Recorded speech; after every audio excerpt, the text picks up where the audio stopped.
Boa noite. Estamos aí quase para iniciar a nossa atividade, acertando. Nós também vamos estar transmitindo direto pelo Facebook. Então, estamos acertando aí as participações. Vou pedir apenas que as pessoas desliguem seus microfones.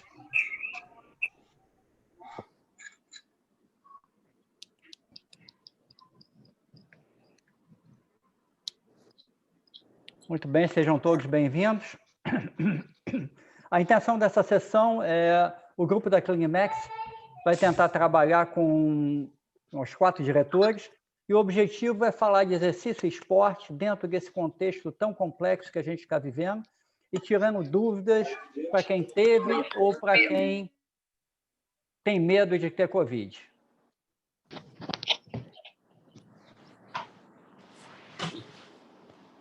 Apenas acertar a transmissão aqui no Facebook, um instantinho.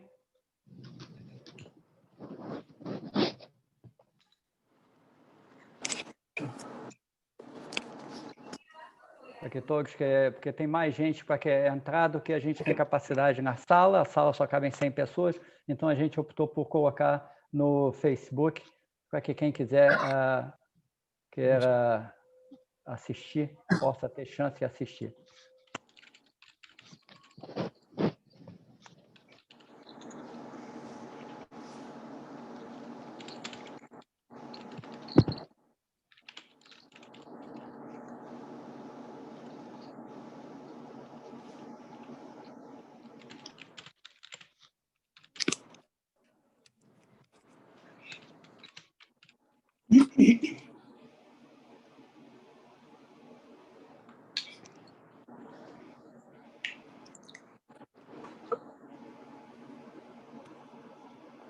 Facebook, ok? Transmissão ao vivo. Bom, então, o que a gente tem aí? Nós vamos fazer, o formato da nossa conversa vai ser da seguinte maneira, para ficar bem operacional para todo mundo. Nós vamos estar fazendo a apresentação e vamos estar passando os slides e vamos estar também, como eu coloquei, jogando no Facebook. E todo mundo está vendo. E nós vamos fazer em formato de perguntas e respostas entre os 4 diretores médicos e depois nós vamos abrir para perguntas e respostas dos participantes para os 4 diretores. Então, essa vai ser a nossa dinâmica pelos próximos minutos. Espero que a gente consiga o nosso objetivo. O que nos trouxe para fazer essa live é porque a gente recebe no nosso cotidiano profissional muitas demandas e muitas perguntas sobre o que está acontecendo em relação à Covid-19 e, principalmente, como é que eu posso retomar o exercício. Mas, mais recentemente, houve um posicionamento que gerou bastante repercussão na mídia e que disse que toda pessoa que tivesse tido Covid precisaria passar por um check-up cardiológico antes de retomar o exercício. E a mensagem foi um tanto quanto alarmista, né?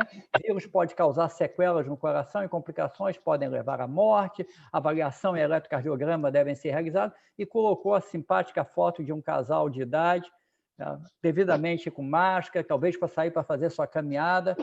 E aí a gente fica se perguntando, será que essas pessoas realmente precisam passar por essa avaliação?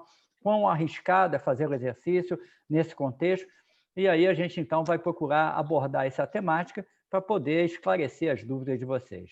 E aí a primeira pergunta que eu vou passar à doutora Cláudia Lúcia para formular a pergunta que a gente vai tentar responder.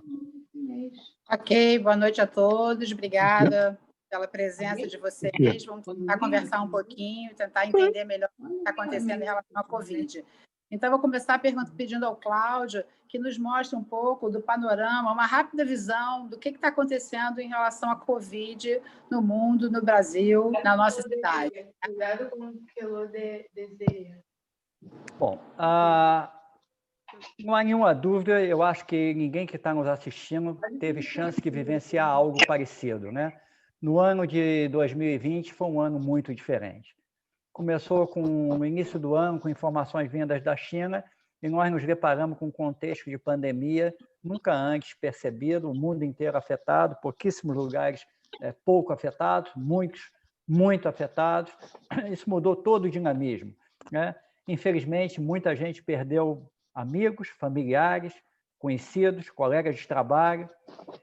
Muita gente acompanhou pessoas que faleceram, muitos de vocês que trabalham na linha de frente, junto à saúde pública ou à saúde privada, participaram de atendimentos, vivenciam isso. Muitos de vocês tiveram Covid.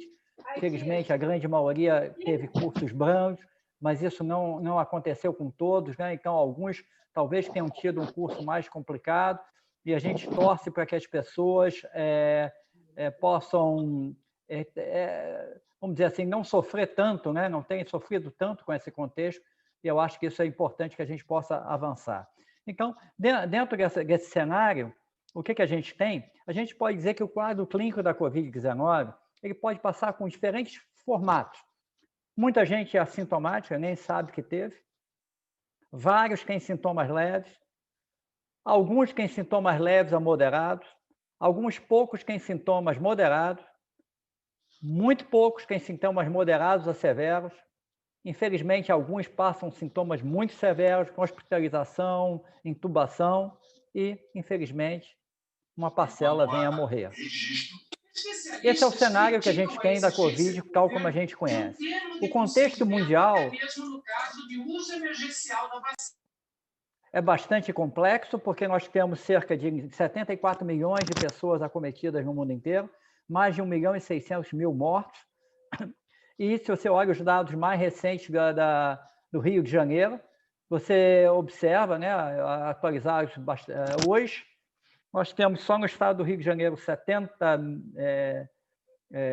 no Brasil, né, melhor dizendo, no Brasil, os dados de 16 de setembro mostram mais de 7 milhões de brasileiros acometidos, e hoje, infelizmente, nós batemos, nas últimas 24 horas, o recorde do número de casos em um dia, 70 mil casos. Então, mais de 1% dos casos aconteceram nas últimas 24 horas. Então, isso mostra claramente que esse número é ascendente e gravemente preocupante, né? Olhando aí, fica Cláudio, claro entender... Cláudio, um minutinho. Você pode admitir, tem algumas pessoas pedindo para serem admitidas? Ok, sim.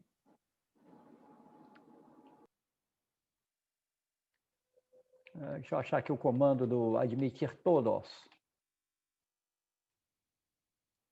Tem um comando bacana aqui que é admitir todos. Deixa eu ver onde é que ele fica.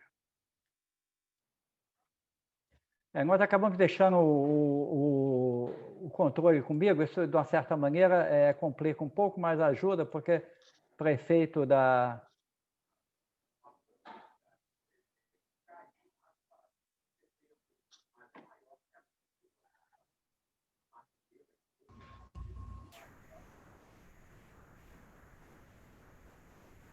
Ok. Aparece para... Ok, tá certo. Bom, aí eu acho que a gente conseguiu admitir aí quem estava esperando, e vamos ver se a gente depois consegue avançar. Mas, ok. Muito bem. Então, dentro dessa sequência, vocês podem ver, e fica claro nesse slide, entender o que significa uma segunda onda, né? Nós tivemos um pico e estamos agora... Por televisão, não, né? Agora, avançando para essa segunda onda, e fica fácil de entender o que vem acontecendo, né? Então, do ponto de vista técnico, o que a gente tem? Vejam bem as curvas aí, representadas por esse site, o World Meters. As curvas são claramente ascendentes, tanto em número de novos casos, como em termos de mortes diárias. Infelizmente, esse é o contexto em que a gente está vivendo. Quando a gente olha os números mundiais, a gente pode ver que o Brasil, infelizmente, está quase no topo de uma série desses índices, né? O Brasil está beirando a segunda posição, estamos no pódio, na segunda posição em número de mortes, e quando a gente olha mortes por dia, nós também estamos na segunda posição, mesmo quando isso é proporcionalizado. Está muito ruim a internet lá dentro. A gente ainda tem também Não, porque eu preciso de vento. A gente tem aqui a situação de que o Brasil, em termos de testes, o grande problema, né? O Brasil apresenta-se uma situação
Ok. Voltando ao som, então, então o que a gente tem? A gente tem que o Brasil testou muito pouco. O Brasil é a posição 100 no mundo em termos de testagem. Isso é muito preocupante, isso é muito ruim, né? E quando a gente olha o conceito de semanas epidemiológicas, fica claro que o número de óbitos no Brasil, o número de casos que estão aumentando rapidamente, nós estamos vivendo um segundo repique, se isso pode ser chamado que a primeira onda não acabou e estamos na segunda, ou se isso é uma segunda onda, é uma questão um pouco questionável do ponto de vista terminológico, mas o fato é que nós estamos agravando o nosso momento, né? E quando nós vamos para o estado do Rio de Janeiro, a situação passa a ser bastante delicada. Por quê? Nós temos aí que a mortalidade no estado do Rio de Janeiro, dados de hoje, que o Conselho Nacional de Secretários de Saúde, mostra que nós estamos voltando à casa dos 100 óbitos por dia, na média móvel, e estamos com uma taxa de mortalidade extremamente alta. Para dar uma ideia contextualizada, a gente tem dificuldade até de achar os dados da Prefeitura do Rio de Janeiro, eles ficam escondidos nessa página aí, é difícil de achar, mas o estado do Rio de Janeiro e o Brasil não estão bem. Por exemplo, o estado do Rio de Janeiro, se fosse um país, nós estaríamos na terceira posição no mundo, no ranking mundial. Estaríamos no pódio entre mortalidade por número de habitantes. E, se for ver o município do Rio de Janeiro, a situação é muito, muito delicada. Nós temos um morto para cada 400 habitantes, né? Poucos lugares do mundo são com um quadro tão negativo como a zona sul do Rio de Janeiro, particularmente o bairro de Copacabana, né? Cláudio, Tratamento. Cláudio, novamente, gente pedindo para entrar, tá? Ok. Perfeito, feito.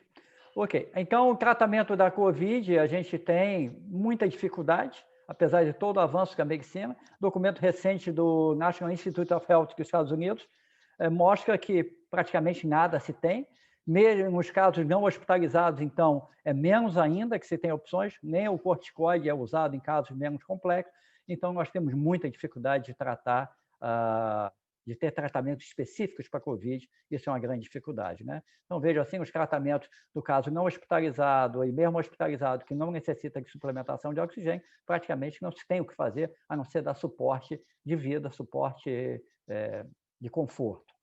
E aí a gente começa a ouvir cada vez mais, esse é um documento da Mayo Clinic, que nós temos long-term effects, né, que está sendo chamado de long COVID, né? A long COVID-19 é um problema. E a gente tem a possibilidade de ver também a questão de mecanismos de complicações, né, cardíacas. Quais são esses mecanismos de complicações cardíacas?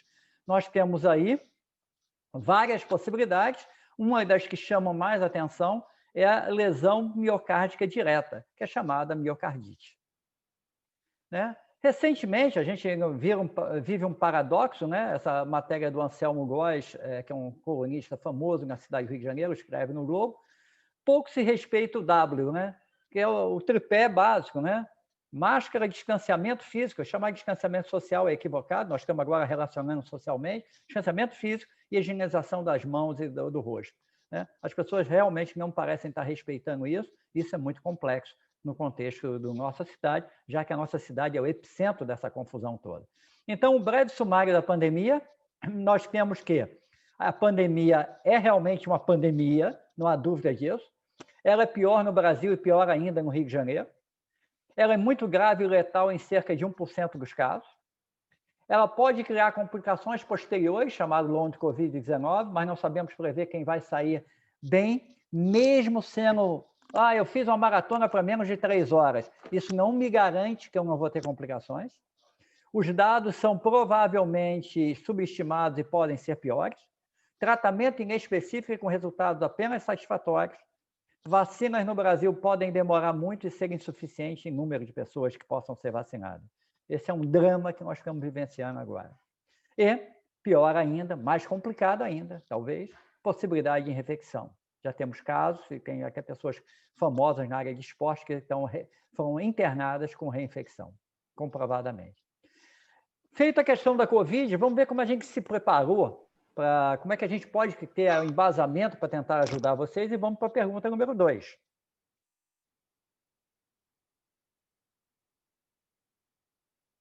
A pergunta número 2 versa sobre a nossa experiência em relação ao tema. Eu não sou novo na área. Meu primeiro artigo na área de medicina do exercício e do esporte foi de 1975, né? 45 anos atrás. Naquela época, eu tinha cabelos brancos, então, para aqueles que me conhecem mais nos últimos anos, eu não nasci com cabelos brancos, né? Já na época de 1975, no Labofísica UFRJ, aqui é o José Silva Fiore, que foi recordista mundial do 100 de peito, em 1968, atendendo. Esse era o equipamento que a gente usava para consumo de oxigênio, tinha 2 metros cúbicos, né? Projeto C1, 88, então várias participações com atletas. Eu tive chance de ser médico de delegação nacional, desportiva, né? A delegação brasileira de natação em competição no exterior. Então, vivenciei muito o esporte competitivo e temos experiência longa na clínica. Esse é um case report que nós publicamos, com autorização do Alexandre Ribeiro. A gente faz essa foto e coloca, porque não tem ninguém no mundo que venceu 6 vezes o Ultraman, então ele obrigatoriamente é identificado pelo título do artigo. Então, a gente tem a capacidade de atender essas pessoas. O João Felipe, nosso parceiro, participou dos projetos vencedores da Daniela Genovese, na Race Across America. E como vocês todos fazem exercício, sabe? Quanto mais você tiver condição aeróbica, aptidão aeróbica, seu VO2 for maior, provavelmente maior a tua chance de sobrevida em termos de morte por doenças naturais. Então, isso está muito claro da literatura, e quando a gente para de fazer exercício, isso é péssimo. Então, nós não podemos ter, a grande parte da população brasileira é sedentária, nós não podemos ter isso, nós temos de contrabalançar isso. E como é que a gente contrabalança isso? A gente contrabalança isso fazendo exercício. E aí é um exemplo de um atleta, a gente continua atendendo atletas olímpicos, medalhista olímpica de ouro pelo Brasil, e a gente continua vendo esse tipo de situação e, por outro lado, pegando pessoas doentes, estimulando elas a fazer exercício de maneira mais eficiente e mais correta. Então, a gente também acha que é importante, nesse bate-papo, acertar alguns termos e expressões, que nem eu falei de distanciamento físico agora. Um dos termos que eu acho que é mais equivocado é quando se fala coração do atleta. Por quê? Se confunde o que é atleta e, na realidade, quem tem excelente condição física. Porque esses indivíduos podem ser campeões olímpicos em tiro ao alvo e ter uma baixa condição física, inclusive nem ter uma saúde ótima, né? Por outro lado, esse outro que não é um atleta olímpico, mas ele completou 400 maratonas em 401 dias consecutivos, praticamente consecutivos. Isso é uma prova de saúde absurda, né? Então, o coração desse indivíduo aqui é provavelmente muito mais trabalhado do que desses aqui. Então, e nem sempre, isso aqui é 2 exemplos claros que esporte nem sempre são saudáveis, né? O sumô, o MMA, com os acidentes com o MMA, né? Então, alguns anos atrás, a gente cunhou a expressão, uma definição técnica do que vem a ser atleta e o que vem a ser exercitante. Isso foi publicado no American College of Cardiology e também no Scandinavian Journal of Medicine and Science and Sport, aí junto com Jürgen Scharhag, que era médico da seleção alemã de futebol. Ele também é um excelente colega da área de cardiologia, de medicina do exercício. E aí, qual é a questão? Nós temos uma grande parcela da população sedentária, nós temos uma parcela da população fisicamente ativa, nós temos uma parcela da população exercitante e uma pequena população de atletas. Né? Então, atletas, a definição é ampla, mas eu vou focar apenas no último item. Ele tem de ter aquilo como prioridade de vida. Ele vive daquilo e a prioridade de vida dele é a corrida, é o triatlon, é a prova competitiva, é o esporte competitivo, é o vôlei, é o basquete, é o surf. Esse é o atleta de realidade. E aí eu tenho um slide que eu acho que ajuda a definir bem quem é atleta, quem é exercitante. Essa é a largada de uma maratona famosa. Essas 4 primeiras filas são os atletas. Os outros são os figurantes do filme, são os exercitantes. Pode até fazer para 2 horas e 40, 3 horas, mas ele não vive pelo esporte ou para o esporte no geral. Então, na Clinimex, a gente acumula mais de 13 mil avaliações nesses 26 anos, incluindo 900 atletas das mais variadas modalidades, vários medalhistas olímpicos, campeões mundiais, clubes de futebol do Brasil que estreou, somos centro de referência para o Comitê Olímpico do Brasil. Então, nós acumulamos uma ampla experiência. Inclusive, mais recentemente, nós estamos trabalhando na área de telemedicina. Então, aí à direita tem um traçado de um atleta, 202 batimentos num teste cardiopulmonar, e a gente acompanhando o teste remoto e presencial, uma combinação remoto e presencial muito interessante, que está funcionando bastante bem para minimizar o estresse sanitário durante a pandemia. Né? Obviamente, a gente tem uma história de publicações científicas muito amplas nos últimos 45 anos. Isso também tem sido, diversas publicações nossas têm aparecido em revistas importantes. Nós temos algumas contribuições para essa área de conhecimento. Mas aí estamos nós quatro, os 4 diretores da clínica, eu, Cláudio Gil, Cláudia Lúcia Castro, João Felipe Franca e Cristina Grune de Souza e Silva, que vamos estar juntos agora para responder perguntas bem objetivas em relação ao que vocês podem esperar. Então, vamos para a pergunta 3. Bom, pergunta 3, Cláudio, que eu queria fazer quais são as publicações mais recentes, isso incluindo artigos e posicionamentos institucionais, sobre exercício, esporte e Covid-19? Bom, para que a gente possa trabalhar com isso, a gente precisa estar alerta para a capacidade nossa de saber o que está acontecendo e o que as melhores pessoas do mundo pensam a respeito, né? Então, nós selecionamos os principais artigos, fazer uma breve revisão, para mostrar a vocês, começando de junho de 2020, com esse artigo publicado no European Journal of Preventive Cardiology. Vários dos autores são amigos pessoais nossos, Bauer, que já teve aqui na nossa residência, já corremos aí na Lagoa, já deu palestra aqui no Rio de Janeiro, Pellitia, que já deu palestra no Rio de Janeiro, Sanjay Sharma deu palestra aqui no Rio de Janeiro, várias dessas pessoas são próximas a gente. E o que eles mostraram? Eu escolhi um parágrafo, uma sentença quase. Atletas com sintomas leves, que se resolvam por si só, né, podem retornar ao treinamento gradual quando eles têm estado livre de sintomas por 7 dias e podem progredir gradualmente para o regime habitual de treinamento ou para a competição depois de 7 dias em adentro. E aí eles fazem várias discussões para quem teve Covid e sintomas positivos, negativos, nós não vamos detalhar isso, mas mostra apenas que existe isso, né? E há um algoritmo muito claro que nós, como médicos especializados, devemos seguir diante do quadro clínico que a pessoa apresentar, né? Esse, por exemplo, é um algoritmo para atletas de excelência, né?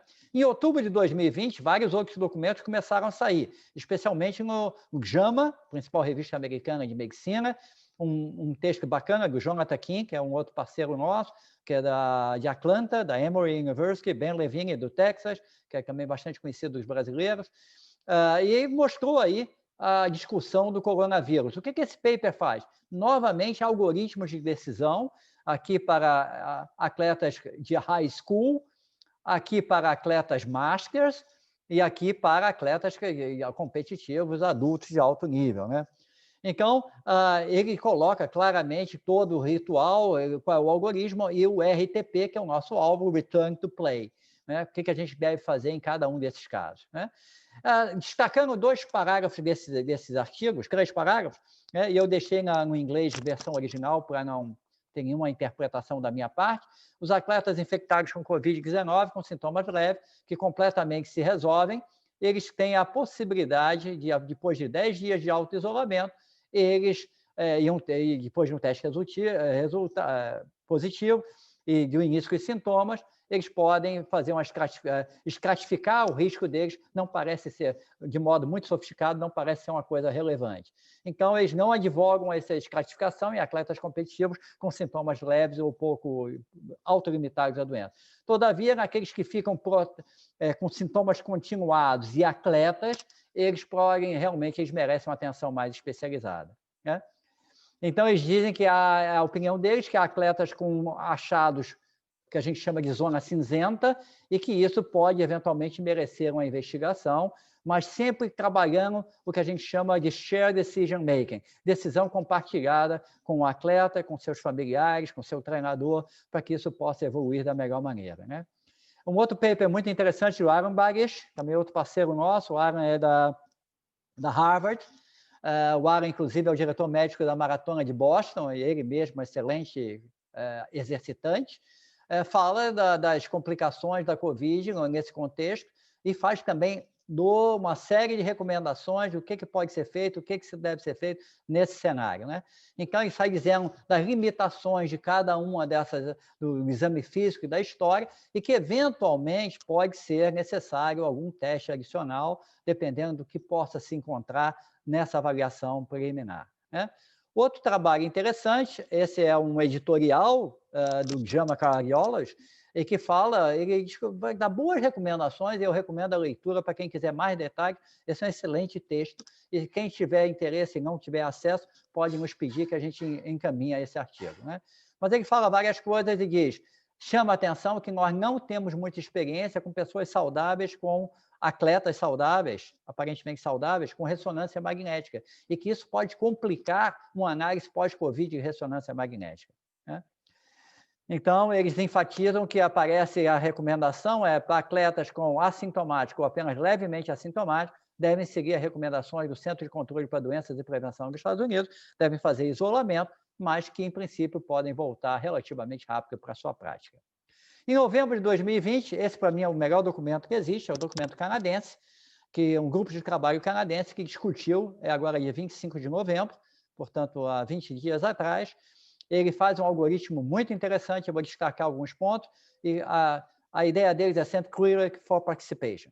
Dependendo dos achados, volta à prática. Então, tem um algoritmo muito claramente definido, e somente em casos mais complexos é que a gente evolui para uma análise especializada ou mais detalhada. E eles fazem uma coisa muito bacana, claro que nós não vamos detalhar aqui, mas para quem for ler esse trabalho, é que a gente tem a possibilidade, deixa eu ver se eu consigo admitir mais algumas pessoas aqui, ok? Temos a possibilidade de compartilhar e comparar os diversos documentos que existem para esses 5 documentos publicados até hoje e ver o que cada um deles achou. Publicado esse mês no Journal American College of Cardiology, um paper que, na realidade, foi submetido há bastante tempo atrás e aprovado finalmente em 13 de outubro, então não é embora saia no número de dezembro de 2020, ele na realidade é um paper que está 2 meses atrás, também com vários parceiros nossos, inclusive o André Laguerre, que é da Austrália, pessoas bastante competentes aí. Ele é um texto longo, eu vou chamar a atenção de 2 pontos dele, né? Primeiro, que eles dizem os riscos potenciais de começar a sair avaliando atleta por tudo que é lado. Nós não temos essa experiência com Covid. Covid é uma coisa nova. Nós temos muito mais incertezas do que certezas na Covid. Então, eu temo muito ficar avaliando pessoas e achar coisas e começar a tratar exames. Então, tem que ter muito cuidado, e essa sentença dele é bem... There are also potential harms to the athlete from screening. Tem que ter cuidado para escolher quem está precisando fazer. Então, eles têm boas discussões e recomendam que se comece a ter mais e mais informações de indivíduos com Covid-19 para que isso, então, possa direcionar o que vai ser feito se no futuro a gente tiver chance de fazer isso. Tá? Recentemente, tivemos um posicionamento de 2 sociedades brasileiras, Medicina do Exercício e do Esporte e o Grupo de Estudo da Cardiologia do Esporte, da Sociedade Brasileira de Cardiologia, com um grande número de autores, e eles fazem uma classificação que eu particularmente não gosto, que é de esportivo recreativo, esportista recreativo, esportista competitivo e atleta. Esportista recreativo são aqueles que fazem exercício. Eu acho que quem vai à academia não é um esportista, ele é um exercitante. Ele não tem nenhum alvo de competição, ele não tem nenhum alvo, ele não está procurando buscar nenhum resultado para esse sentido. Tá? Então, ele não é um esportista, ele não está fazendo esporte na academia, está fazendo exercício. Esporte, como eu falei antes, atleta tem uma característica muito própria, né? Atleta, ele quer medalha, ele vive daquilo, ele pode ser de tiro ao alvo, ele pode ser de sumô, ele pode ser até uma pessoa não saudável. O exercitante tende a ser saudável. Tá? E aí eles fazem classificações bem interessantes, do ponto de vista clínico, o que é leve, moderado e grave, faz sentido toda essa classificação, e aí eles começam a fazer uma classificação que eu particularmente, nós, diretores da Clinimec, achamos que é um pouco equivocada. Por quê? Se eu entender o esportista recreativo como qualquer pessoa que faz exercício, eu não devo pedir uma avaliação médica, um eletro de 12 derivações, e talvez considerar fazer troponina. Isso é complicado. Nós vamos voltar a essa temática para ver até que ponto, será que para todo mundo que teve Covid, os 7 milhões de brasileiros, nós devemos considerar isso? Talvez 6 milhões deles tenham tido Covid leve, será que nós devemos considerar isso? Né? E aí, no atleta competitivo, a questão ainda manda que todo mundo tenha que fazer avaliação, e eco, etc. e tal. Isso também é muito rigoroso e provavelmente fora da realidade do Brasil como um todo. Né? E aí saem pedindo, eventualmente, situações em que a ressonância é recomendada, etc. Tal. Bom, e isso aí essa matéria foi veiculada pela Folha de São Paulo, né? E vírus pode causar sequelas no órgão, pode levar à morte, e foi reproduzida pelos outros sites. A gente acha que isso é uma informação que pode ser alarmista para boa parte da população, né? Especialmente isso aqui nós consideramos equivocado para esportistas recreativos, considerar a necessidade de eletrocardiograma para todo mundo. Então, em conclusão, a tendência mundial, conforme publicações, são relativamente uniformes quanto às recomendações. A única clara discrepância é a que foi feita no Brasil, que é muito mais rigorosa, muito mais exigente, pede muito mais exames. E agora nós vamos para a quarta pergunta. Bom, a quarta pergunta eu vou te fazer, Cláudia, em relação a quem já teve Covid ou tem uma suspeita de ter tido Covid, nem comprovou a Covid exatamente laboratorialmente, né? Essa pessoa, como que ela faz para retornar aos exercícios, né?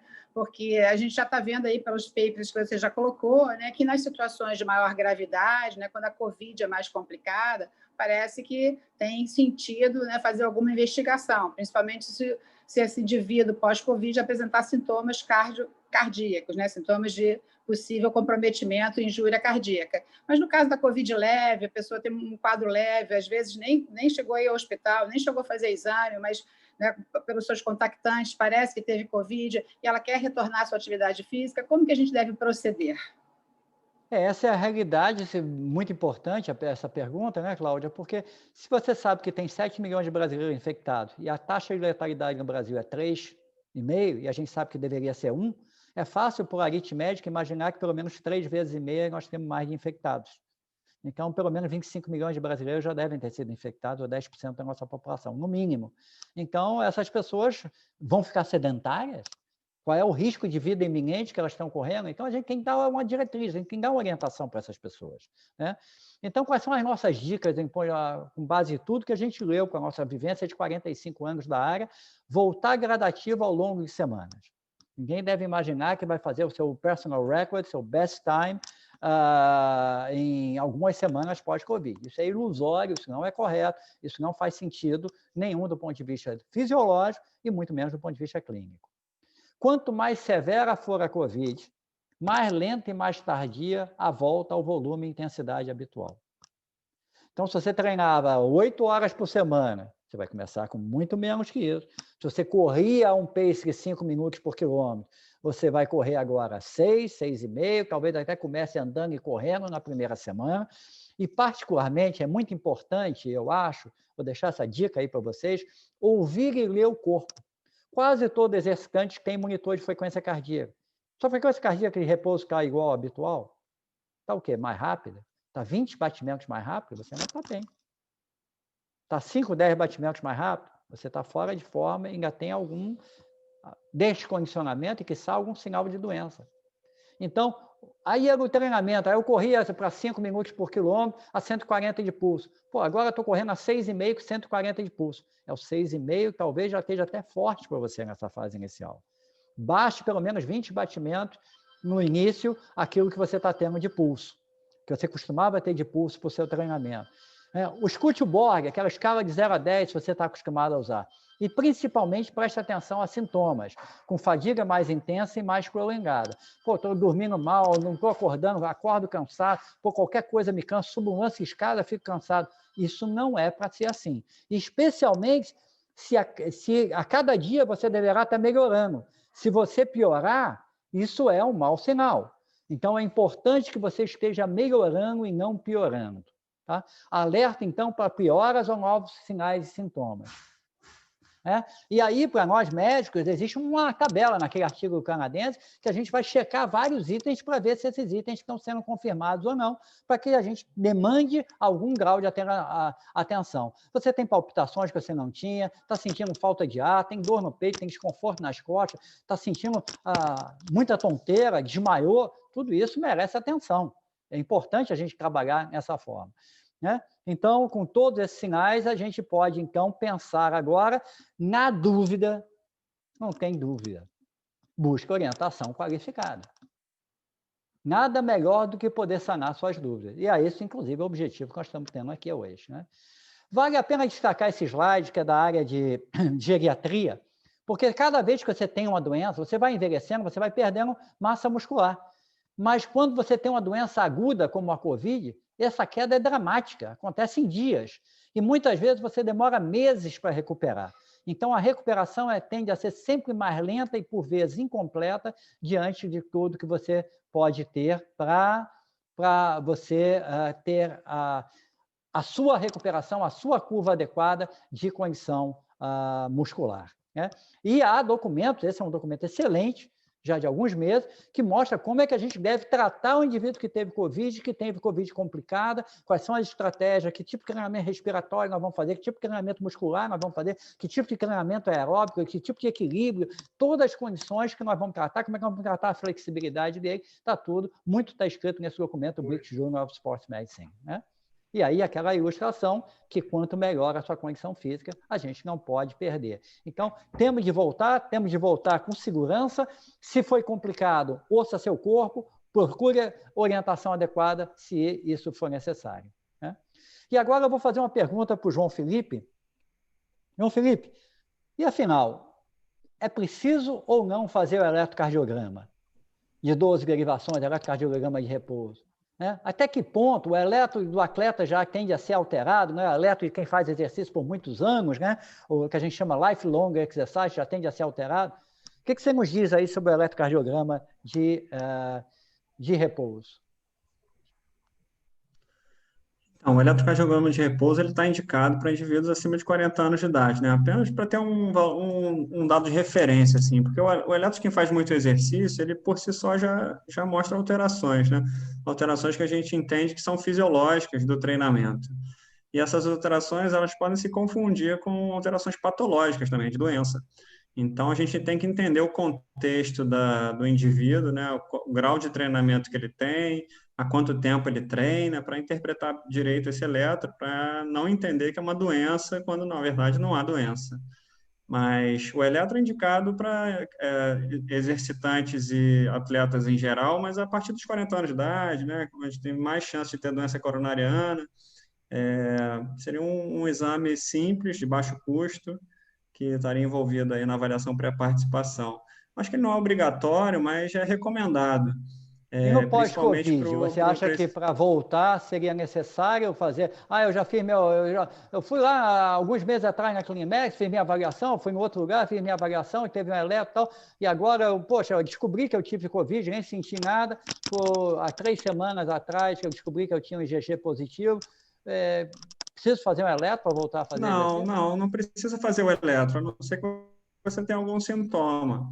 Mas o eletro é um exame complementar como qualquer outro, que ganha muito um comparativo, né? Então, é interessante você ter um eletro em algum momento da vida para você entender a evolução das alterações que possam vir a ocorrer. Então, é interessante você ter um eletro basal em algum momento da sua vida, né? Quando você atinge os 40 anos de idade, é interessante você ter um eletro de referência ali naquela idade com saúde, para posteriormente você poder compará-lo com a sua evolução de vida. E com treinamento também, né? Para quem treina muito, pode ser interessante a gente ver a evolução do treinamento, né, nas ondas do eletrocardiograma. Ele pode traçar alguma estratégia aí de investigação diagnóstica mesmo, caso haja algum sintoma relacionado. Mas ele não é obrigatório, não, mas talvez seja interessante fazer.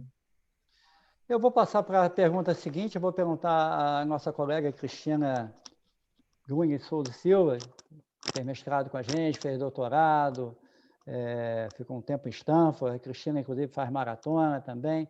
Cristina, que é a mais nova diretora da clínica, né? A Cláudia está conosco há 30 anos, o João está conosco há quase 15, a Cristina está conosco há 3 ou 4.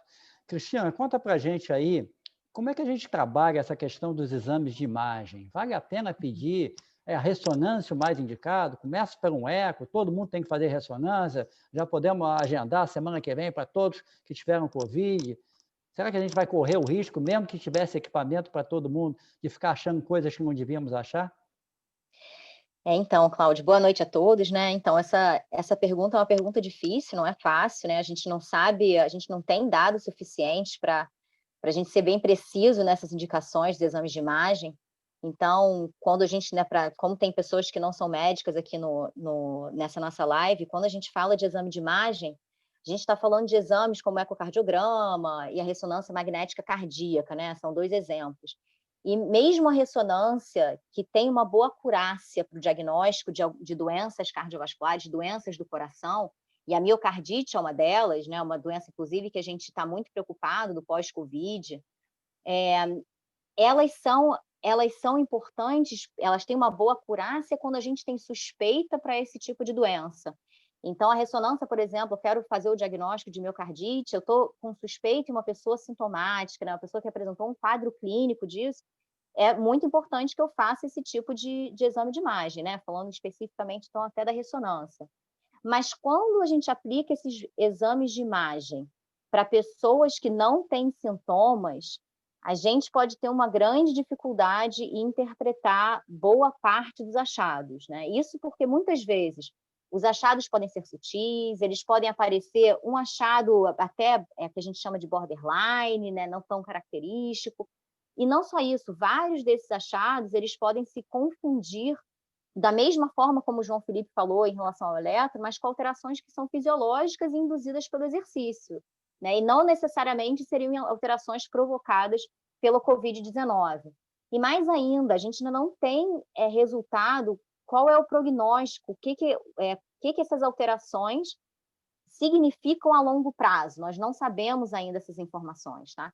Então, o que parece ser o mais razoável? Quanto maior a suspeita clínica de uma doença do coração pelo novo coronavírus, aquele paciente que apresentou sintomas durante ou após a doença, né, inclusive com acometimento cardíaco, então as pessoas que evoluem de forma mais grave, aí sim, maior indicação de fazer esse exame de imagem até como uma forma de diagnóstico, né, confirmatório.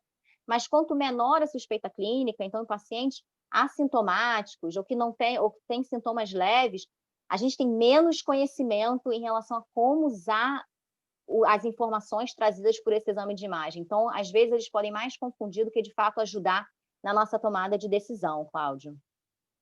Que ótimo, querido. Eu acho que você foi bem objetiva, né? Transparente. Né? A gente corre o risco, muitas vezes, de estar tratando exames e não tratando a pessoa como um todo. Né? Eu queria passar para a próxima pergunta, pedir à minha colega Cláudia Lúcia, que nos anos muito, muito distantes fez mestrado comigo e começou aqui no Unimex comigo em 1994. Cláudia, conta para a gente aí um pouco. Há algum exame de sangue que vale a pena fazer? Botar o bracinho lá, colhe aí, me diz como é que eu estou aí, se eu estou com algum problema do coração e se eu posso fazer exercício. Depois, eu tive Covid, como é que eu faço com esse negócio? Já estou com IgG positiva e tal, parece que meus anticorpos estão bem, o que é que eu faço? Sim, então, semelhante à postura em relação aos demais exames, né, o eletro, até mesmo o exame clínico, o eletro e outros exames de imagem, estamos entendendo, a partir dos documentos que estamos lendo, né, na verdade, como a gente está acostumando a falar, né, a gente sabe muito pouco ainda, né, a gente está aprendendo com o tempo, vai passando e a gente vai adquirindo experiência, surgindo mais evidências, mais artigos, né, mas até então, o que se tem ainda, o que a gente sabe é que assim, existem marcadores de exame de sangue que a gente pode estar vendo para detectar injúria miocárdica. Né? E como existe a possibilidade, né, do indivíduo com Covid evoluir, assim como outras viroses, evoluir com uma miocardite, né? E aí surgiram alguns trabalhos mostrando uma alta incidência de miocardite. Então, a partir daí também surgiu uma colocação do tipo, então vamos fazer os marcadores de necrose miocárdica, né? Que no caso seria a troponina, né? O que tem sido mais usada, a troponina ultrassensível, né, de alta sensibilidade, porque ela é mais sensível, é uma outra metodologia, que ela é mais sensível, e ela é capaz de detectar pequenas injúrias miocárdicas até em 3 horas após o evento. Isso tem sido usado bastante no diagnóstico de infarto, né, mas também pode ser observado nas miocardites com essa elevação dessa troponina. Né? Então, mais uma vez, na suspeita de alguma complicação, na suspeita de alguma injúria miocárdica, valeria a pena estar fazendo o marcador. Mas, de uma forma geral, para aqueles indivíduos que tiveram Covid de uma forma leve ou moderada, que não tiveram internação hospitalar e que não apresentam queixas cardíacas durante e após o episódio da Covid, e que retornam aos seus treinos gradativamente e continuam não apresentando queixas cardíacas, não vejo sentido de estar dosando esse marcador de injúria miocárdica. o lado oposto, né? Se o indivíduo apresenta alguma queixa, alguma suspeita, aí pode estar sendo usado, né? Vale ressaltar que no grupo de atletas existe uma dificuldade de estar determinando esses valores de referência para o atleta, já que a gente sabe que essa enzima se altera com o próprio exercício. No entanto, que para realizar a dosagem dela, é necessário que o indivíduo permaneça pelo menos 48 horas sem fazer exercício de moderada a alta intensidade, sob o risco de alterar o exame pelo próprio exercício, né? Então, como a gente não tem dados ainda em relação a dados para os atletas, né? Fica mais confuso ainda a gente estar utilizando esse critério para diagnosticar a miocardite. Mas, de qualquer forma, tem sido colocado na literatura que ele, de forma isolada, não seria indicado, mas sim associado com outros marcadores, como alterações do eletro, como alteração clínica, como a suspeita clínica em si, né? Não sei se te respondi aí. Sim, eu acrescentaria uma subpergunta. Qualquer lugar faz troponina? A pessoa pode ir para qualquer lugar. Opa, vou ali ouvir que está escrito em análise clínica, deixa eu colher ali. De um modo geral, os laboratórios privados fazem, né? E a título de saber o custo, oscila entre R$80 a R$200 uma dosagem de uma troponina ultrassensível, né? Na rede pública, existe a possibilidade, em alguns locais, só a troponina tradicional, em outros lugares, a troponina ultrassensível, mas que está sendo usada para diagnóstico das síndromes coronarianas agudas, né? Não sei se eu chegar lá numa UPA da vida pedindo para dosar minha troponina, porque eu tive uma Covid mês passado, não sei se vão me dosar. Quero voltar a treinar, quero voltar a treinar, né? Qual é o grau de prioridade que vai ser dado isso no sistema de saúde que está saindo pelo ladrão, né? Mas como a gente sabe que a medicina no Brasil, né, no sistema privado, essas coisas funcionam de outra forma, né? Então é bem possível, né, que o atleta a nível da rede privada consiga estar dosando a sua troponina para estar, né, avaliando um risco ou não, né? Mas o que fazer com esse resultado, principalmente quando ele é um resultado que já é detectável, mas não está acima do limite de normalidade, né? Quer dizer, que ele está ainda abaixo do limite de normalidade, mas porque ele já está sendo detectável, porque o ultrassensível permite essa detecção de pequena fração da troponina, né? O impacto disso no diagnóstico ainda é não claro, né? Existem trabalhos mostrando que isso pode ter algum impacto no prognóstico, né? Quer dizer, indivíduos que já têm uma troponina ultrassensível alterada em algum momento podem ter um pior prognóstico, mas ainda não tem dados para fazer um diagnóstico exatamente com isso, né? Perfeito, ótimo. Eu acho que a gente pode avançar para a 9ª pergunta, eu acho que volta para mim. Qual era a mesma pergunta? A pergunta, Cláudia, é o seguinte, eu acho que para tudo isso que a gente conversou, é muito importante a gente saber a incidência da miocardite, né, ou de doenças cardíacas, e principalmente a miocardite no Covid-19, né? Então, quais são os dados que nós temos até agora sobre isso? Porque se nós estamos falando de um inimigo oculto, né, perigoso, nós temos que saber quantos inimigos ocultos tem por aí, né? Senão a gente vai ficar numa situação difícil. Então, vamos a eles, né? Esse paper é muito interessante, é um paper que já aparece, inclusive, como ano 2021, né, nessa revista Cardiovascular Pathology, e eles pegaram um grupo grande de indivíduos, eles pegaram autópsia, né, de 277 indivíduos e testaram o que acontecia em termos de alterações cardiovasculares, né? Esse é um grupo da Johns Hopkins, quer dizer, não pode ter melhor referência hoje em dia para falar de medicina e Covid do que a Johns Hopkins, que é a central onde se tabula toda a informação que passa pelo mundo inteiro, né? E eles concluem, no seu resumo, que miocardite é um fato extremamente raro, poucos casos encontraram miocardite. Então, em indivíduos que morreram de Covid, a miocardite parece ser muito rara. Mas e os que tiveram Covid e não morreram? Eles desenvolvem miocardite? É que esse grupo morreram antes até de poder ter miocardite? É uma pergunta a ser respondida. E esse paper recente também, de 25 dias atrás, primeiro publicado online em 21 de novembro, no European Heart Journal, pegou pacientes hospitalizados com Covid e foi analisar, né, é o chamado Capacity COVID Collaborative Consortium. Eles estão avaliando diversos países do mundo, eles estão coletando dados de diversos países do mundo, e eu peguei 3 informações, né? É um consórcio internacional, eles pegaram 3.011 pacientes incluídos, avaliados amplamente esse indivíduo, idade média 67 anos, 63% dele homens, etc. E observaram que a doença coronariana era relativamente comum, 20% desses pacientes acabaram falecendo, 2,7% deles foram por causas cardíacas, complicações cardíacas apareceram em 11,6% dos pacientes, fibrilação atrial, tem até já uma pergunta no chat sobre isso, então, mas miocardite, 3 casos. Ou seja, um percentual de 0,1% dos indivíduos hospitalizados por Covid, nessa série ampla, vieram apresentar miocardite. Então, parece que a miocardite é um fato relativamente raro, ou eu diria mais que relativamente raro, muito raro, em pacientes que morreram e em pacientes que ficaram hospitalizados com ou sem maiores complicações da Covid. Então, acho que isso é uma coisa muito importante para a gente considerar. Se a gente sabe se a incidência é muito baixa, talvez ficar procurando algo que já é inespecífico e de incidência muito baixa pode ser bastante complexo, né? E a pergunta 10, para a gente fechar o nosso ciclo, qual seria?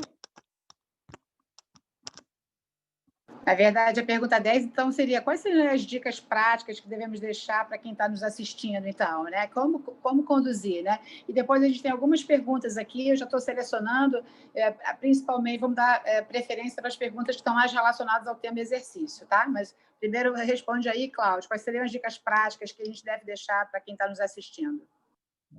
Eu já tive chance de dar uma olhada, fico muito contente de ver vários colegas da área médica, como amigos de longa data, como Serafim, Romeu Meneghello, de São Paulo.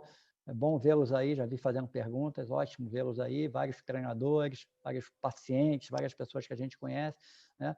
Nós estamos com a sala Zoom cheia, isso está sendo gravado, nós vamos reproduzir isso aí depois no nosso site, nas nossas redes sociais, e também está passando ao vivo no Facebook, para quem se tiver algum amigo que não conseguiu entrar na sala, avisa para entrar no Facebook da Clinimex, Clínica de Medicina do Exercício, está lá.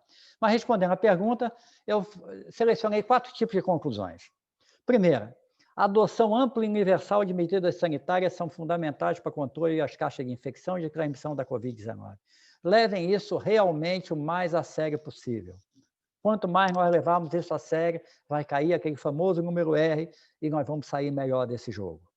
Deverão ser seguidas por todos os exercitantes e atletas. A população tem os exercitantes e atletas como um modelo de saúde.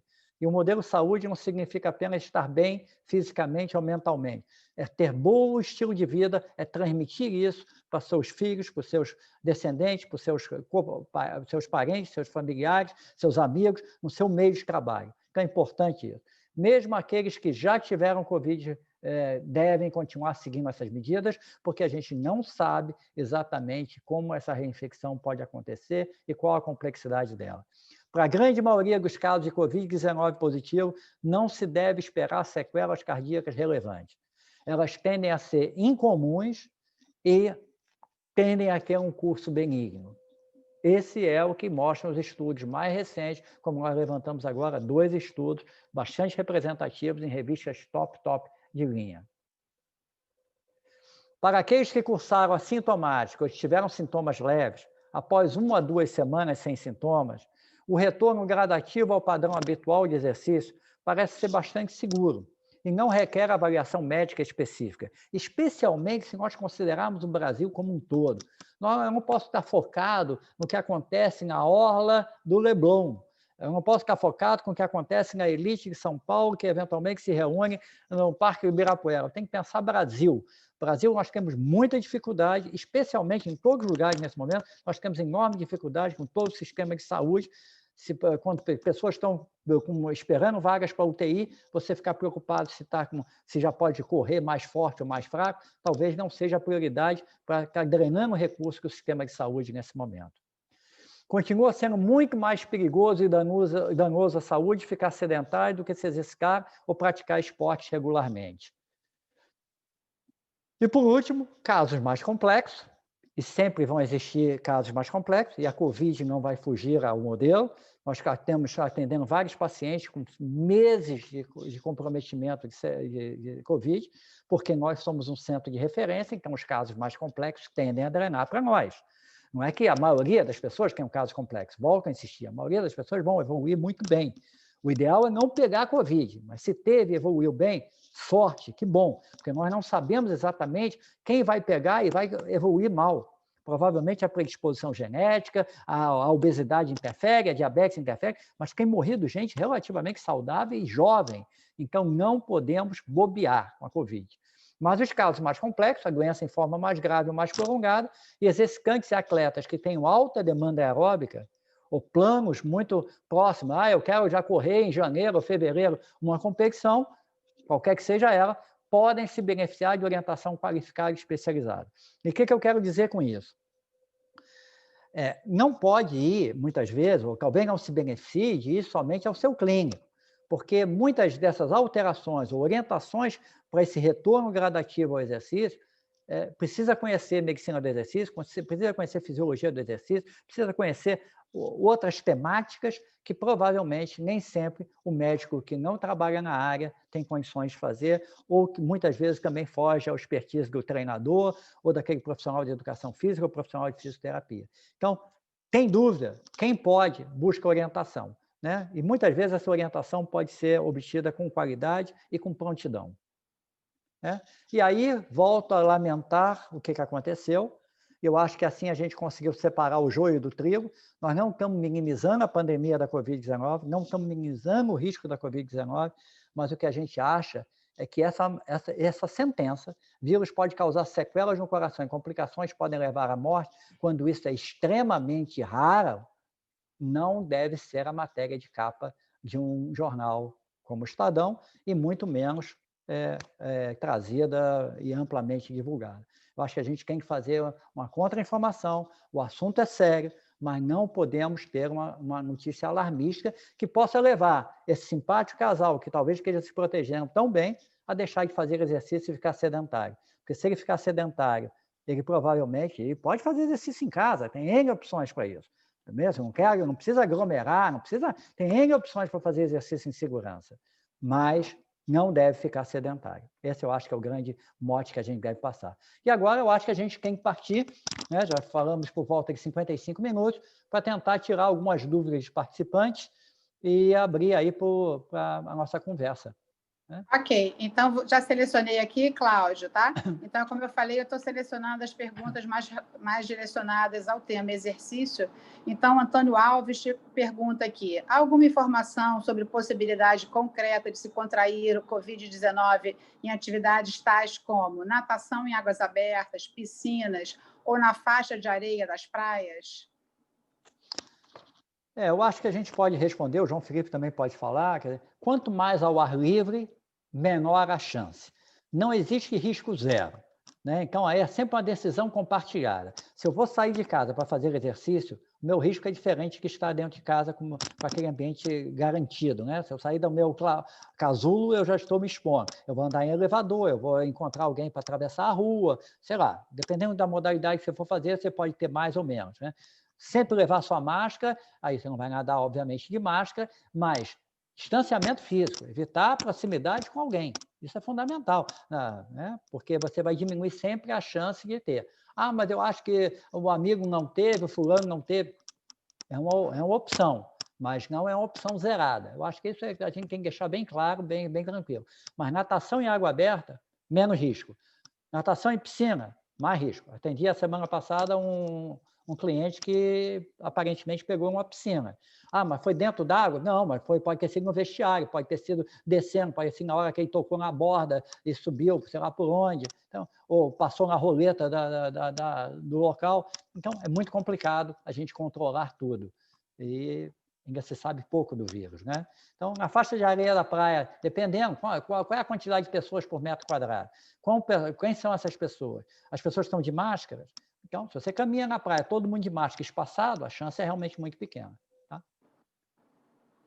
Ok, uma outra pergunta aqui da Regina, perguntando se tem que fazer o PCR, né, o RT-PCR, para o meu aluno que teve Covid antes dele voltar a fazer exercícios, tá? Então, posso estar respondendo essa para ela, isso, né? Que sim, o que os epidemiologistas têm mostrado é que 14 dias após o início do quadro clínico, né, ou cerca de 10 dias após a confirmação da Covid através do PCR, você não está mais contaminando ninguém. Esse é o período de isolamento solicitado pelos epidemiologistas, né? A partir daí, você pode fazer o PCR e ele vir um positivo, mas que não seja contaminante, né? É resíduo do vírus, dando ainda um resultado positivo. Isso vai te gerar confusão, você vai deixar essa pessoa ainda em isolamento, quando, na verdade, já se mostrou que esse resíduo de vírus não é contaminante, né? Então, o isolamento recomendado é de 14 dias após o início do quadro clínico, ou cerca de 10 dias após a confirmação diagnóstica, e aí não precisa pedir o PCR para o seu aluno voltar a se exercitar, né? Okay? Eu acho que a gente podia seguir com a pergunta do Márcio, né? Vou aqui. Márcio, obrigado por estar aí, obrigado pela força que você deu para esse evento. A gente começou essa conversa, você foi um dos motes para isso, eu te agradeço. E aí ele coloca, né? Temos vários alunos com baixo rendimento querendo treinar forte para recuperar logo a boa forma. Qual o limite para encaminhar para o médico especialista? Essa é uma pergunta que fica na gray zone, né? Na zona de cinzenta, porque o que é exatamente baixo rendimento? Eu estou 20, 30 batimentos acima do que eu fazia, ou eu simplesmente corria a 4,30, agora estou correndo a 4,35, né? Então, a gente sabe que o atleta, para ele, qualquer coisa, o atleta e mesmo exercitante pesado, vamos dizer assim, ele fica muito ansioso para voltar à forma. Então, isso é complicado. Na dúvida, eu acho que pode encaminhar. A maioria vai ter nada a comprometer. Aqueles dois indicadores que a gente deixou, né? Ouvir o corpo, especialmente a frequência cardíaca e o rendimento, o pace, são correlatos, e, poxa, eu estou piorando. Ontem eu consegui correr a 5,30, hoje eu estou a 5,45, e aí amanhã vai ser o quê? Amanhã eu estou a 6, eu estou péssimo. Não, alguma coisa está acontecendo errada. Esse indivíduo tem que parar de treinar e ser examinado. Essa seria a nossa conduta. Concorda, João Felipe? Concordo, sim, Cláudio. Ok.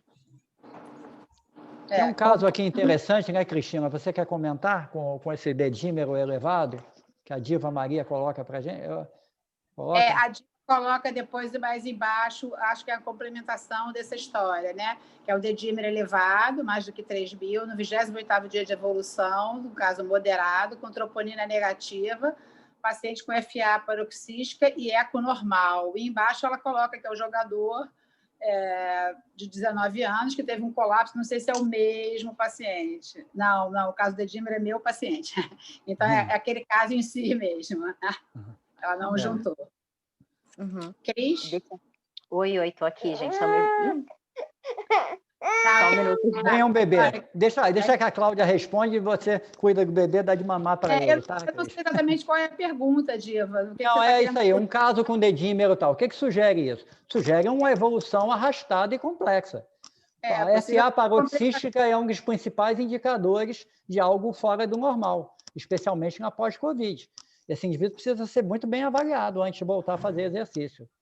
Em sentido mais amplo, né? Não estamos mandando ele ficar deitado na maca, aguardando que alguém vá cuidar dele. Mas esse indivíduo, para voltar atrás, dedímero, para vocês terem uma ideia, qualquer coisa acima de 500 é fora do padrão, né? Com 28 dias de evolução, está uma evolução muito arrastada, né? Ele se encaixa naquilo que a gente chama de long Covid-19. Ele merece toda a atenção. Eu tenho uma pergunta do Romeu Meneghello, né? Grato por perguntar, Romeu.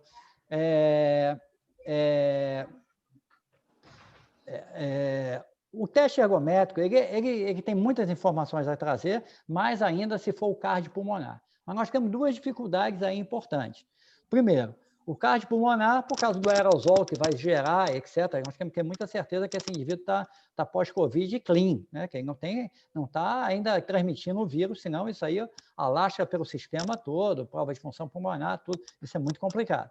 Segundo, que se eu não tiver um teste dele prévio, muitas vezes vai ficar difícil eu saber se alguma alteração tem realmente alguma coisa a ver ou não com aquilo que ele está manifestando naquele momento. Ele faz uma alteração de onda T no eletro de repouso.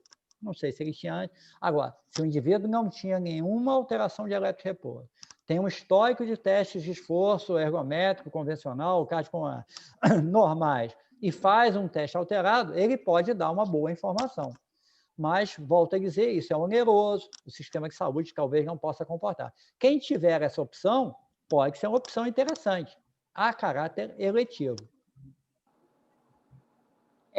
Complementando aqui o caso da Diva, ela pergunta, então, se esse paciente que já está assintomático, mas que continua com esse dedímero elevado, se ele poderia, então, estar sendo liberado para o exercício, né? Ela destaca que o TC de tórax não mostra o TC é TEP. tomografia computadorizada. Médico adora um bocado de abreviatura, né? TC fala assim, passa direto, dedímero, passa direto, né? Então...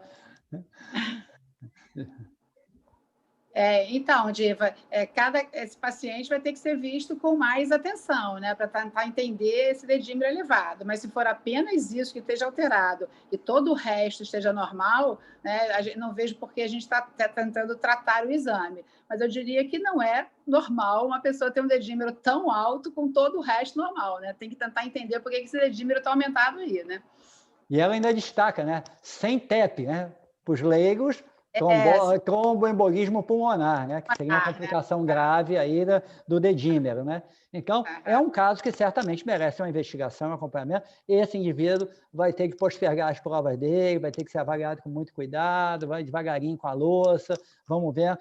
Por exemplo, um teste cardiopulmonar, quando ele estiver realmente livre da manifestação, pode ser útil, porque a gente vai vendo as trocas gasosas dele em todos os patamares, mesmo que a gente não leve ele ao máximo, a gente vai vendo como é que ele vai se comportando, o padrão etário dele, se está muito fora do alvo, a gente pode ganhar algum subsídio nisso, sim. Será que a gente pulou alguma pergunta lá atrás, Cláudia? Não, lá no início, o Antônio Alves, eu pulei algumas perguntas dele que estavam se referindo mais à Covid em si, mas talvez você possa estar falando, ele pergunta, com base no conhecimento adquirido até então, né, o que explica o desenvolvimento da doença com sintomas em nível bastante distinto de um indivíduo para o outro, seja ele considerado saudável ou não, né? Eu talvez acrescentaria aí, sendo ele um exercitante ou não, um atleta ou não, né? Isso tem diferença, né? Você está fisicamente ativo, você vai ter essa doença de uma forma diferente ou não? Quais são os dados que a gente tem até hoje em relação a isso, Cláudio?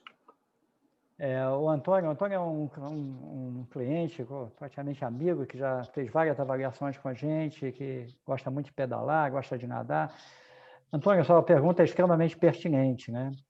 Agora, o que eu posso te dizer é o seguinte, se a gente tivesse a resposta plena dessa pergunta, nós seríamos candidatos a um prêmio Nobel de Fisiologia e Medicina, porque o mundo inteiro está atrás dessa resposta, né? Porque a gente vê, infelizmente, quer dizer, se a gente puder, esse seria o primeiro grupo, se a gente soubesse qual é o grupo de altíssimo risco para complicações, esse seria o primeiro grupo a ser vacinado. A gente fica assim, mais de 60 anos de idade, mais não sei quanto, expõe, profissional de saúde, mas a gente sabe que tem profissionais de saúde que estão na linha de frente e que não pegaram Covid.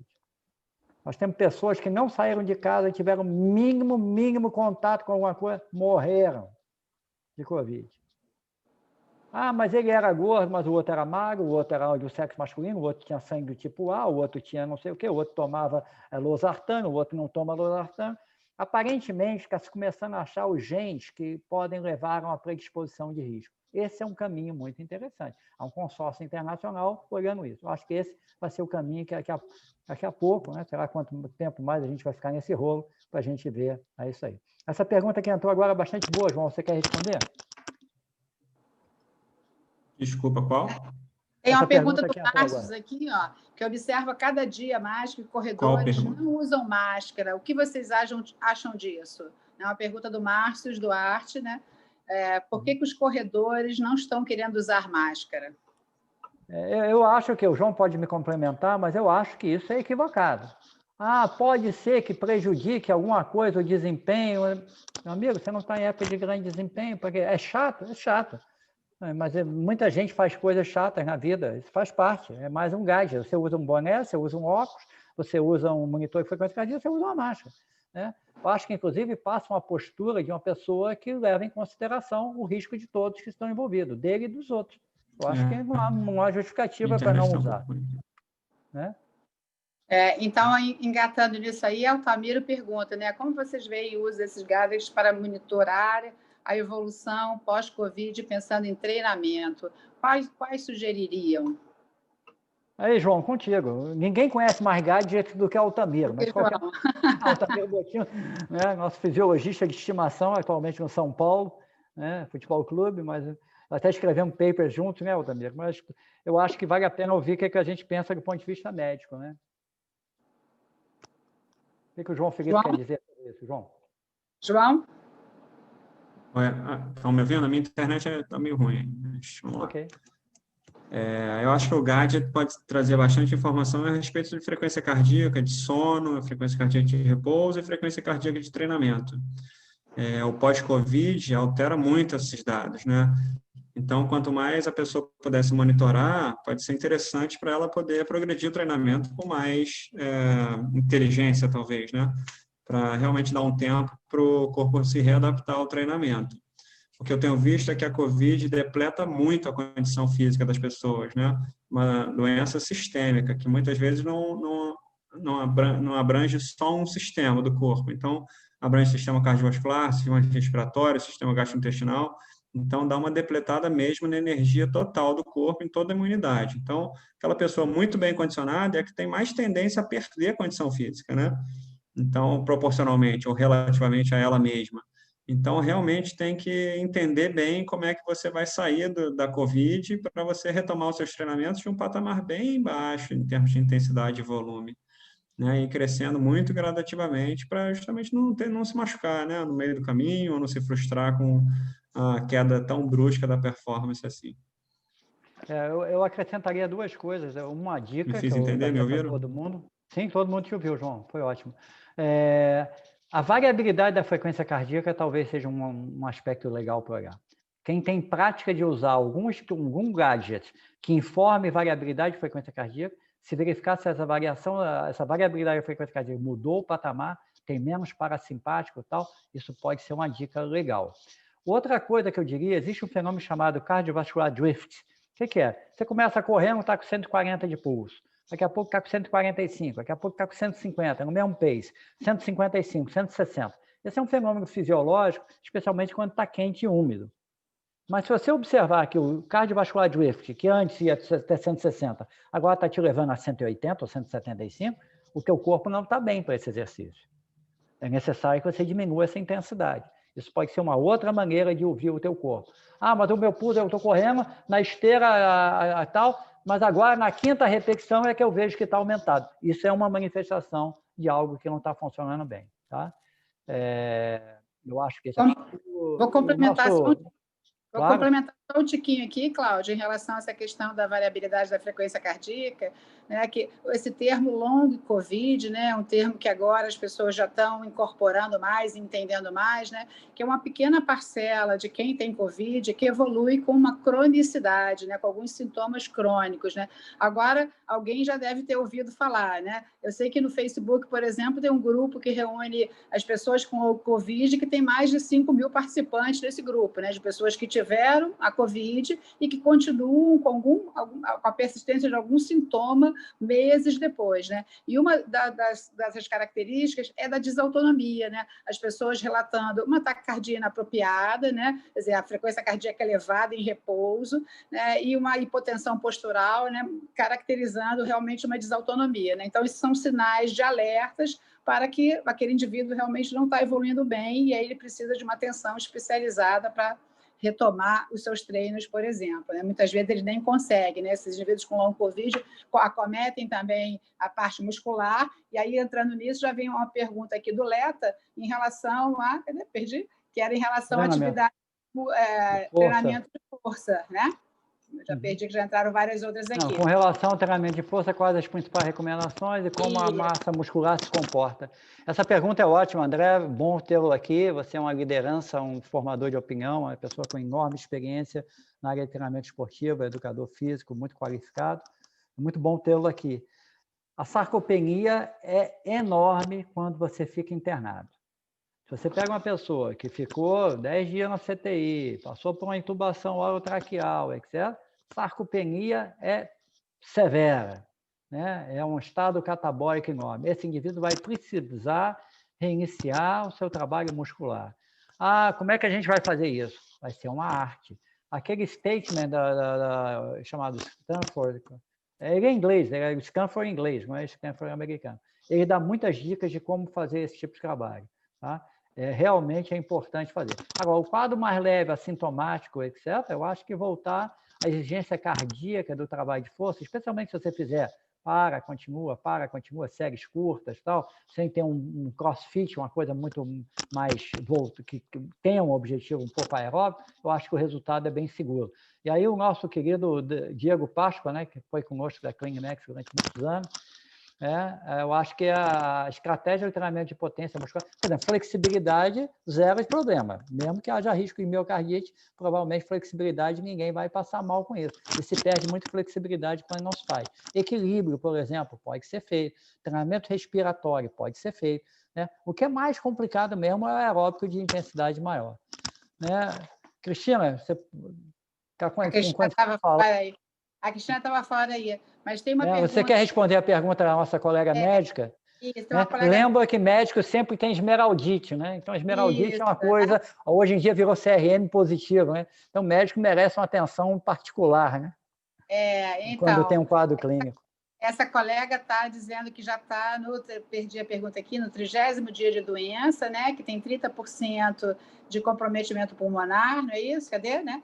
E ela está com pulmonar com 30% e está perguntando se pode iniciar exercícios leves, caminhada de esteira e musculação. E ela mesmo pergunta abaixo ou se ela deveria fazer uma avaliação mais completa, um ecocardiograma, uma espirometria. Ah, não, já fez normal, né? Fiz um eco normal, uma espirometria normal. O que eu te dizer é que, assim, até a nossa experiência com pacientes, nossos pacientes que tiveram Covid, que estão retornando à atividade física, né, a gente fez uma avaliação para aqueles que tiveram complicações, né? E aí, no caso, você teve uma complicação com 30% de infiltrado na sua tomografia, né? Quer dizer, a gente observa que a grande maioria de quem faz tomografia aparece algum grau de infiltrado, né? E está se considerando o infiltrado mais grave acima de 50%, né? Mas você já tem um infiltrado aí e que a gente tem que ver como é que isso está repercutindo na sua fisiologia o exercício, né? Quer dizer, então, talvez fazer um teste de esforço e ver como se comporta a sua saturação de oxigênio, principalmente um teste cardiopulmonar, seus equivalentes ventilatórios, para poder te orientar melhor o exercício, com mais segurança, pode ser bem interessante, tá? Mas você já tem um eco normal, já tem o que é mais normal? Espirometria. Uma espirometria normal, né? Então, começar alguma coisa leve, né? A única dúvida que eu teria sabe, Cláudia, é que eu não sei o que ela fazia antes. Se o antes dela já era uma musculação leve e uma esteira eventual, ela está fazendo 100% do que ela fazia antes. Agora, se ela disser assim, não, eu corria 10 km por dia, posso caminhar? Uma boa, entendeu? Então, é muito importante a gente ter o referencial do que a pessoa fazia antes para o que a pessoa pode fazer. Mas a gente é sempre otimista que vai dar certo. É muito bom ter o Walter Tucci aqui, outra pessoa com muita experiência na área de treinamento. Somos conhecidos há mais de 30 anos, né, Walter? É bom tê-lo aqui. E você coloca sobre aumento da FC para a mesma percepção subjetiva. A percepção subjetiva, a percepção já é subjetiva, né, por definição, e ela quer dizer para nós que aquele indivíduo está muito motivado, né, às vezes. Então, se a frequência cardíaca está crescendo, ele provavelmente está sofrendo, e os limiares despencam. Isso acontece mesmo, né? Isso é fato. Vai atrapalhar e gasta, às vezes, meses para a pessoa voltar à forma. Isso fica uma dica para os treinadores. Não é porque você passou 10 dias sem treinar que você, em 10 dias, está em forma. Provavelmente pode botar uma relação de 1:3. Fiquei 10, 15 dias treinando mal. Vai gastar 45 para voltar à forma. Quando conseguir treinar bem. É mais ou menos assim. O Ronaldo faz uma pergunta, né, Ronaldo? O caso do sedentário que teve Covid, né? Repete a pergunta, né? Porque nem todo mundo está vendo a pergunta, né, Cláudia? Quais as principais recomendações médicas para indivíduos sedentários com Covid-19 que desejam fazer exercício físico para manutenção da saúde? Olha, a questão basicamente é o seguinte: como ele evoluiu, né? E se ele era sedentário a vida toda, talvez não seja o melhor momento iniciar exercício na vida dele 10, 15 dias após uma Covid. Dá um prazo mais longo, volta muito gradativo, vai começar alguma coisa muito gradativa, provavelmente um esquema misto que vai envolver flexibilidade, equilíbrio, um pouco de força, aí começa uma atividade aeróbica, né? Tem que ter uma projeção não para Tóquio 2021, tem que ser 2024. Isso é uma projeção mais longa para ele sair do sedentarismo com segurança.